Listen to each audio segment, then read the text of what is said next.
Welcome to the Grow Your Business and Grow Your Wealth podcast with Gary Heldt. Gary is an expert in helping business owners put together a plan that will provide a better future for their businesses, themselves, and their families. On the podcast, Gary interviews other professionals who share his vision, and together they share secrets and strategies any business owner can use to build a better financial foundation for your business and your life.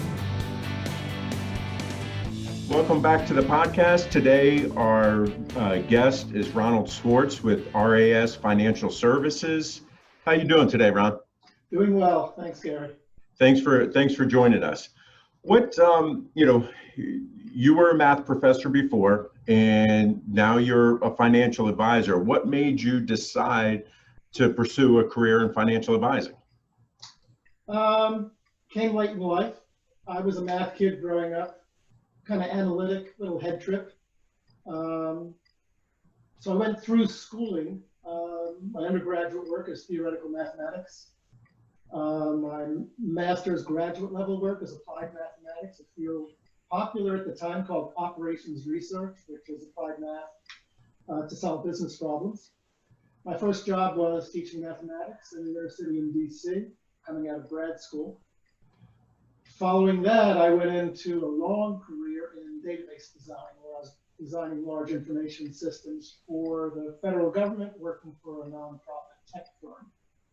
And after many years there, I said, that was good, but what I wasn't getting was enough impact. I'm a change agent. And I wasn't able to change the way federal bureaucracies manage information, certainly before the internet era, where budgets went to hardware and communications. Data was sort of irrelevant because it didn't have money or budget behind it. But I worked for mostly the FAA and other civil agencies, building large systems. And after many years, I said, look, I'm going with my passion. So 14 years ago, I quit my job, went from a good salary and benefits to zero, and said, I wonder if my friends would trust me to help them manage their life savings. And enough of my friends in DC and at my tech firm said, never saw Ron do it, but he's trustworthy, he's a good guy, and we'll give it a go. And that was right before the '08 crash, where I was just starting to assemble a small practice. So my big brag, if I may, was I'm a math kid, I'm a pattern analyst, and I do technical analysis in the market in addition to fundamentals, which is looking at money flows, where the money is going, and various metrics like MACD and moving average crossovers. So in June of '08, I didn't like the pattern that the market was using to trade. And I took all of my clients out of the market with a phone call. I said, look, Bob, I don't like the way it's looking. Let's sell everything you have, kind of radical. And I got away with it. We were in cash going through the crash of '08 and then started to deploy money just before March of '09. So that was a pretty good start. I was going to say that's pretty awesome, and a great way to start things out. Well, it was just a probability call, as most things in life are. I didn't know what was going to happen. All I thought was better to be out than in, the way I saw the market trading. Turned out to be right. Didn't have to be, but I called a good one. What I did was sell all of my assets on day one. Next day I woke up and I said to myself, Ron, you mean you're not doing that for the clients? I had to. Best for myself meant what's best for them. And that was my start. It was pretty good. My colleagues were losing, assets were losing 35, 40%, and we were in cash. And then we made a good entry with that cash coming out the other side. So again, I call that smart and lucky. You need both. Well, that is a great start, into the field by doing that. What, because again, you had a great start. So what is it that now that you wish you knew then that would have changed things for you? Well, I wouldn't have changed that decision. I wouldn't either. And I'll stop the bragging right now. I have many mistakes of omission and commission, as we all do. I'd like some do-overs, and I'd like to enter positions I had a coin flip on and didn't get into. So I'm not that good, but I made some good calls, and certainly I had a lot of experience before I did this professionally. Another way to say that is I don't approach my friends at my former employer and ask them to trust me with their life savings if I'm practicing on them. So I had the confidence and the skills I thought I needed in the market after 40 years of doing it as an amateur, but I thought I had those skills. So it turned out I do, and the market, makes you humble. You don't want to think you know what you're doing, because just take a look at what's happened in the last 4 months. Nobody predicts the fastest drop ever from end of Feb to end of March, and then the fastest rise ever immediately with 1 day's notice. Totally unprecedented. So nobody sees that coming. Right. So basically, I'm a risk manager, and when I buy, I try to buy opportunistically, which is to say, good stuff that's been pushed down too low. And then I use technicals as well. The patterns in technical trading shows you where the big money is going, and there are reveals in looking at those patterns that, on a probability basis, put the odds a little bit on your side, and that's all we're trying to do. Move the odds a little bit in favor of a good decision without ever knowing what is going to happen around the corner. So that's how I work. Okay, so what are some of the questions that you wish your clients or potential clients would be asking you that they don't? Well, that's a great question. I put myself in my client's seat, and I realize they have no idea what questions to ask, really, in general. Right. One, they can't distinguish one advisor from another. They think we all work pretty much the same, whereas I'm not a buy and hold guy. You have to ask me that. I'm going to sell when I think we have full value, and I'm going to enter most of the time when it's a contrary position. The world is against it, but I say that's great value. So they don't distinguish how professionals work. I wish they'd dig down a bit deeper, and they really have a hard time, as we all do, at assessing risk. So my example on risk is, Citicorp was a blue chip before '08. Then it became trash for about 3 or 4 years, and now it's climbing back. So what's very interesting, and I discuss this with clients when I try to assess their risk profile and what we should be buying. Their risk profile is dynamic. It changes with age, birth, death, job, mood, all of that. It changes with the market moving. On the second hand, the assets we may buy have a dynamic risk profile. Citicorp, case in point. Nothing is static. It's all dynamic in terms of risk, in terms of competition, opportunity, value, overpricing.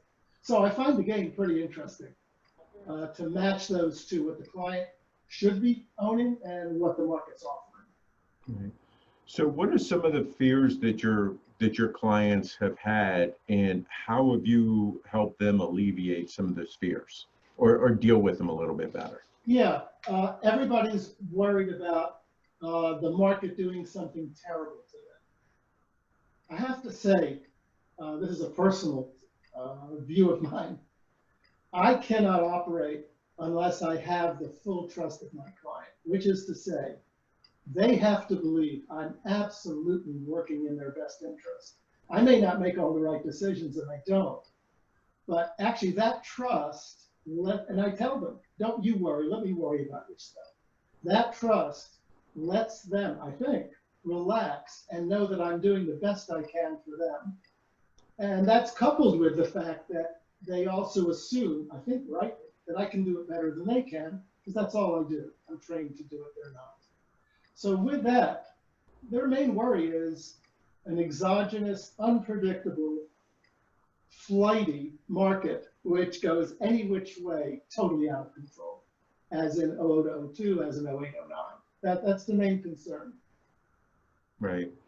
So if I'm hearing you correctly, you're saying that, really, kind of, you don't do things to the cookie cutter approach that with your clients, each one of them is going to have, a different retirement strategy and things like that you're going to try to, to work with them on. More or less. I'll say, yes, everybody is customized, but no, in this sense. It's the Warren Buffett approach. Warren said, I buy concentrated assets. If I had new money, why would I buy my 20th favorite stock? So he said he's against diversification. Where that fits in with the way I practice is, if I like a handful of stocks, everybody may own it, but just in different proportions based on their risk tolerance. Okay. And then within that, I certainly customize for using alternative assets, annuities, structured products with downside protection. I do covered call selling to lower cost and gain income. So given client preferences on those things, we will or won't own some of those assets. Okay. So, I guess, can you talk a little bit about why it's important to use a professional like you to help them with their investments as compared to them trying to do this themselves? Yeah, absolutely. I have a strong bias about that. I think everyone should have a professional advisor who's competent. A competent advisor should, in the long run, bring you to a better place than you could on your own. There's a guy named Nick Murray who's a professional advisor. He's an advisor to advisors. He has one message to advisors like myself. Your job is to help your clients avoid doing stupid stuff. Mm-hmm. So, the average person is a contrary indicator. They're going to buy when it's high. They're going to sell when there's too much pain. They've lost too much money. The average investor has their own built-in emotional structure as a human being working against them. So most folks are going to do the wrong thing. It's been proven out. During the run from 1982 to 1999, a 17-year bull market where the S&P averaged 13.5%, the average investor gained about 3.5%. Wow. Because they sold at the bottom of the 87 crash, didn't get in until it was too high. That's very typical behavior. So the stats bear it out. The average person works against themselves because of their emotion and can't flip it. A professional has to flip that. I want to buy after a disaster when, as in the end of March, things are low. I'm in there buying. I had 3 clients telling me to sell everything. I had to walk them off the cliff. And typically the client goes in to buy after much delay and prices have risen too far. So that's my advice, that most advisors can help you through that. At worst, you've got a second opinion from somebody who should know what they're doing. And all of that should be affordable. I claim my fees are, and a decent advisor would be very affordable. And again, should be worth the money. And if they're not, my attitude is leave. If you're not getting your money's worth, please, let's have a talk. And then it's your money. You do what you want. Right. So of your clients that you have, what's the most common mistake that they make? Not listening to me. Sorry to be a little arrogant. There are some people who, when a stock is going up, thinks it will continue to go up forever. So right. I tried to convince some people to take profits on huge gains, and I have a few people who resist that. One is resisting to this day. And, so that's probably it. Again, not that I'm right all the time. I'm usually right more than they are. So I'd rather go with my decision than theirs. But that's the most frustrating part, when the client thinks they know better, and I'm pretty sure they don't. Right. I agree with that. I tend to have that sometimes. You've been there? Yeah. When it comes to tax strategies and things like that, because what I try to do is I try to help someone, and I always tell them, look, I'm your quarterback. You can have many people, different people on your team and things like that, but let me help you quarterback, your tax future. In like you're helping them try to write their financial future. I'm trying to help them write their tax future, instead of just kind of being the person who's recording everything. So What, you work with a wide variety of people that are in different situations, different professions, and so forth. What are some of the important things that you've learned that kind of go across all of them? Yeah, most of my clients are professional and in fairly good shape financially and emotionally, and those are related, of course. So generally, all of them just want me to protect their assets and, if we could, grow it a bit. Okay. That's a common theme. And again, I am so fortunate that, again, most of my clients are friends for 30 years. I've gotten referrals as newer clients. I've met people at parties. But the whole thing works starting with trust. Right. So if we can establish a basis of trust, then everything works pretty smoothly from there. And in 95% of the cases, the client will defer to me, except those few who don't. So that's pretty much the common theme. I've been really fortunate. I've got great clients. Again, I had a good start, so I don't have anything Right. to apologize for. I don't show them the few I missed that we Right. could have had. But I do tell them we don't have perfection here. We're doing our best. So that's the best I can do. It all works through trust. Right. So what does your ideal client look like? That's interesting. I can give a little bit of a humorous side to this. Here's my ideal client: an older, intelligent, professional, single, female. And I've got quite a few of them. Why is that? Well, they're smart enough to know they don't know everything. Guys want to drive the truck, right? It's tough getting single men as clients because they're in charge, they know what they're doing. But a woman is going to say, I don't know everything. I'm going to let this guy help me. So that's my favorite demographic. Right. Somebody with smarts who's worked in the world, knows she needs some help, trust me to help her. Love that.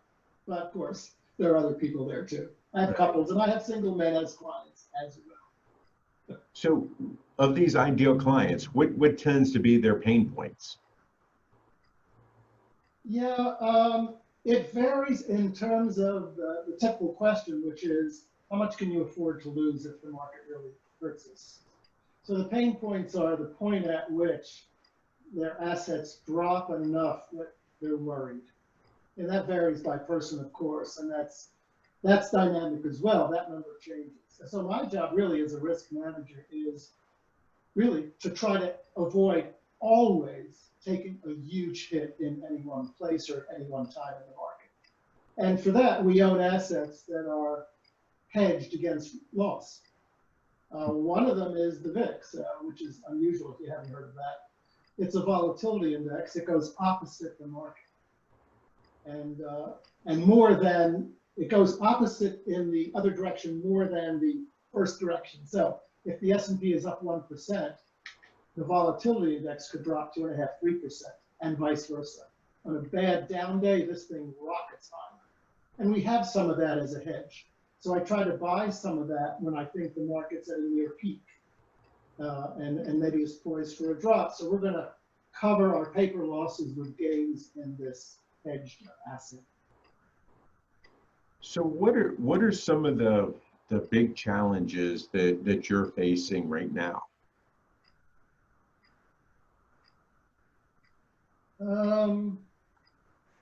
I wouldn't say anything stands out. So not anything with the COVID-19 and not being able to sit with people face to face. The election going on and everybody, so unsure, uneasy about things. Yeah, it's interesting. Having studied the market long enough, you see what factors bear on the market. Most people think there's a cause and effect. This happened in the world, therefore the market will react this way. If anything, this crisis should disabuse people of that. People losing jobs, the virus spiraling out of control and the market up. It's totally counterintuitive. I think what I regret is people aren't coming to me enough with their issues, which is medical costs. How do we deal with that? What's our Social Security strategy? I'm there to help them with that. And I think people don't, maybe don't even realize that I can be of assistance with that. So I think they're using me less than they should be. But with COVID, I used to have person-to-person meetings, although since I have clients in 15 states, many of my clients aren't near Washington, and we use the phone and video and all of that. So not a huge impact from the virus. And I've assured people that I'm on top of their stuff and trying to manage, within the world we are. And they trust me. And so far, I haven't made any huge blunders on that. Right. I've invested in the sectors that I think are going to be strong given the crisis we're in. So it sounds like if you had to give someone advice that is getting into the market or has some money to get into the market, is the professional that you're going to use needs to take some time to get to know you and ask a lot of questions, obviously, so they do get to know you. It sounds like you do that. Yeah, I do. The more I know about the other person, the better I can react to what they want and decide what may work for them, both emotionally and financially. Some people want gains, and the volatility doesn't matter. The stock can bounce all around the place as long as it's going up. Other people can't take the roller coaster ride. So I try to appreciate that and buy assets that will conform to that comfort level. Right. So during besides your great start into this field, what do you feel has been your biggest success since you've gotten into the financial advising arena? There's been no dramatic result outside of that early start. My success has been taking the time. I do my own research. I tend to buy mostly individual stocks, not ETFs or funds. And so my success and the pleasure comes from the treasure hunt of trying to figure out where things are moving. So I'm sector oriented. I do a top-down analysis. Is it healthy to step into the market? Okay, it is. What are the sectors that may work within that? What are the stocks within the sector that seem most promising based on business model and price? Right? Price cuts risk. That's one of my slogans. You pay too much, may not work out. If you don't pay too much, you're starting out ahead of the curve. So nothing dramatic since the beginning. It's really been slow and steady, and just enjoying both the analytic side and the people side. Right. Yeah. So I guess the question is, what haven't I asked you that you would like to share with our listeners?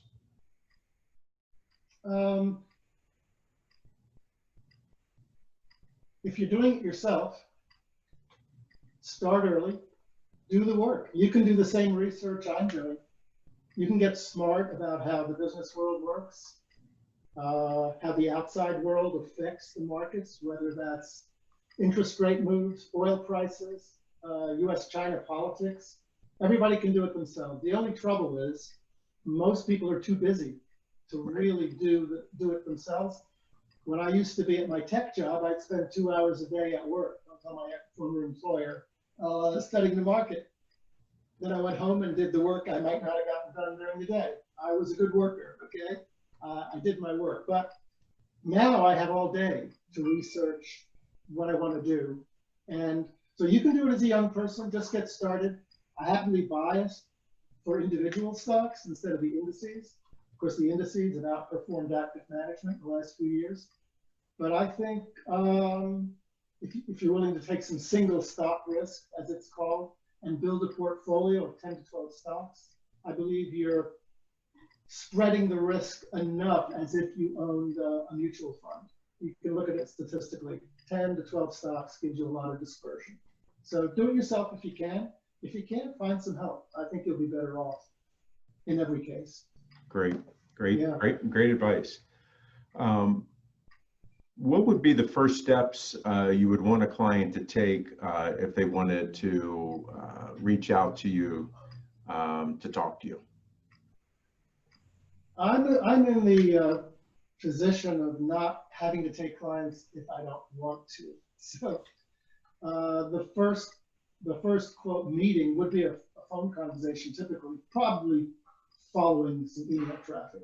So if people can find me on LinkedIn or on the internet and get a hold of my phone number or email, we'll do a little back and forth that way. Then we'll have a phone call.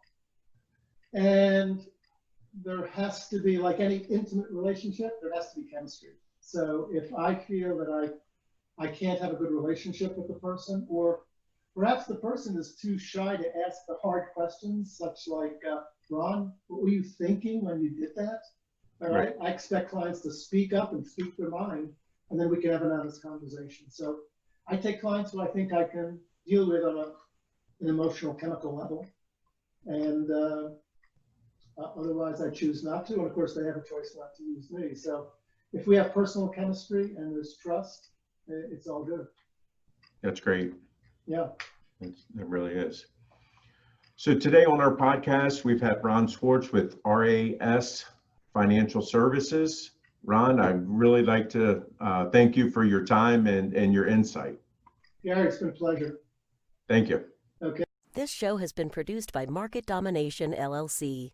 To discover how you can have your own show completely done for you and turn it into a real published book and become the authority in your marketplace, go to www.marketdominationllc.com/podcast offer.